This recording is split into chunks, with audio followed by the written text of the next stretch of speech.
పిల్లలు చదువుకోవడానికి కాదు, టీచర్లు ఉద్యోగం చేసుకోవడానికి మాత్రమే ఇప్పుడు ప్రభుత్వ పాఠశాలలు పనిచేస్తున్నాయి.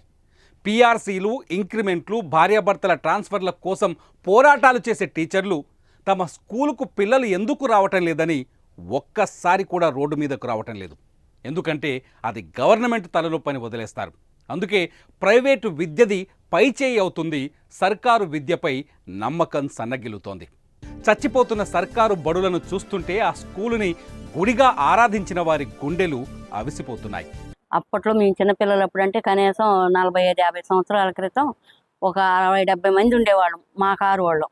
అప్పట్లో చాలా మంది జాబులకు వెళ్ళిపోయారండి. ఇక్కడ చదువుకున్న వాళ్ళు కొంతమంది ఇతర దేశాల్లో ఉన్నారు, కొంతమంది డాక్టర్లు, ఇంజనీరింగ్ అని జాబులు చేసుకుంటున్నారండి. ఇప్పుడు ఈ స్కూల్లో చూస్తే స్కూల్ పిల్లలే లేరండి. ఏ గవర్నమెంట్ స్కూల్లో చూసినా పిల్లలే లేరండి. ప్రైవేట్ స్కూల్కి వెళ్ళిపోతున్నారు. అసలు వాళ్ళకి ఆ రాయటం కూడా రావట్లేదు. ఏబిసిడీలు కానీ అవి కానీ 2 సంవత్సరాలు 3 సంవత్సరాలు పోయి మళ్ళీ ఇంటి దగ్గరికి వచ్చినాక ట్యూషన్లో పంపిస్తారు పిల్లల్ని. అందరూ ప్రతి ఒక్కళ్ళు కూడా గవర్నమెంట్ స్కూల్లో పంపించి మంచి చదువు చెప్పించుకోండి. స్కూల్లో కూడా మంచి ఇంగ్లీష్ మీడియాలు పెట్టారు ఇప్పుడు.